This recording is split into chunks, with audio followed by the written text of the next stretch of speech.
Grow what you eat. I'm NAIMAH LATIF with today's 10-minute tip for how to grow your own food. If you have a tree, you probably had leaves and you probably thought you were supposed to rake up the leaves.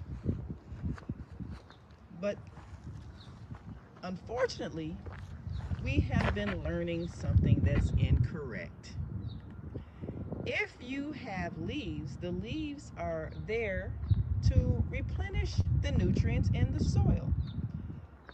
Once they decompose, the leaves actually help the soil underneath become healthier. So if you have a tree, you're going to have leaves that sink into the ground over time. They're going to be covered with winter snow, and they're going to be covered with spring rain, and they're going to decompose. So if you have a tree, it's going to do its job by producing leaves. Once the leaves have been blown off the tree and the tree is bare and the leaves are on the ground, what city dwellers have learned how to do is to rake the leaves, believing that that's what you're supposed to do, believing that leaves on the ground is a sign of an unkempt lawn. But what is happening, in fact, is that Mother Nature is repairing herself, just like our bodies are designed to repair and rebuild. So is the earth. The leaves provide a natural way for the earth to reclaim its nutrients, its vitamins, and all of those things that help the soil to be able to grow what we need. So if you did allow your leaves to do their job, you're going to see some different kinds of plants growing. And you're going to see the plants growing that your earth needs for its vitality. Now, these are some very beautiful purple plants. Yes, they are. And you didn't plant them if they're growing wild. They just happen to spring up. Unfortunately, because we don't know what things are for, we kill things. And when we kill things, we kill the capacity for the earth to repair itself, which is what it's doing every year when we leave down the leaves that our wonderful trees are shaking loose. And not only do leaves help the earth, leaves help the squirrels that build their homes in the trees, because this is what they use to build their homes. They use the leaves, the dead grass, the branches. They weave it all together in a nice, safe nest for their young, for their children. Squirrels are a very vital part of our ecosystem as well, because they help to spread the trees by burying the nuts and the seeds.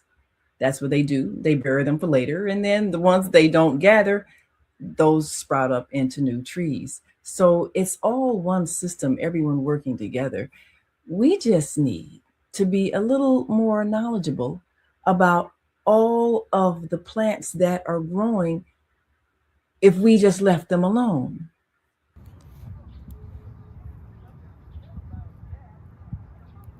So what is this plant?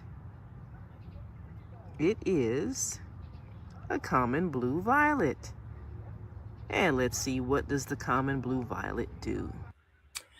Well, the common blue violet is non-toxic to humans and pets. It indicates soil metal content. Ooh, that's an important one. and it's a symbol of modesty used in mourning rituals. Now, ants aid the seed dispersal due to their carrying the seeds. And we're going to take a look at more of what the common blue violet plant actually does, because we could really benefit if we knew what it does. So here we have it. The common blue violet, Viola sororia, includes their flowers and heart-shaped leaves. They're edible, are highly nutritious, packed with vitamins A and C, and possess medicinal properties used for soothing respiratory issues, reducing inflammation, and treating skin conditions. They're versatile in the kitchen, used in salads, jellies, teas, and syrups, and serve as nutritious, cooling, and moisture-rich herbs for teas and topical applications. Culinary uses, they're also raw consumption. Both leaves and flowers are edible raw, making them excellent additions to spring salads. Cooked greens, young leaves can be cooked like spinach or used as a thickener in soups and stews due to their mucilaginous texture. Syrups and jellies. Flowers can be used to make violet syrup or jelly. Candied flowers. Flowers can be candied for decorating cakes and desserts. I've seen that. Infusions. Both leaves and flowers can be brewed into a tea, which also acts as a natural pH indicator, turning pink with lemon juice. And then there's medicinal and topical uses. Respiratory relief, rich in saponins. They are traditionally used as an expectorant. That's what you need to spit up. To soothe dry, hacking coughs, bronchitis, and sore throats. Lymphatic system support, used as a tonic to support the immune system and move fluids in the body. Skin health, infused oils or salves are used to treat dry skin, eczema, insect bites, and hemorrhoids. Pain relief, poultices, or compresses of the leaves can be applied to alleviate headaches or joint inflammation. And as a blood cleanser, it's considered a traditional alternative herb for gentle spring cleaning and metabolism support. And other uses, it's also a good ground cover. They serve as an excellent ground cover for shady areas and are hardy in many landscapes. And for wildlife support, violets provide food for butterflies, bees, and rabbits. All of these are important members of our ecosystem.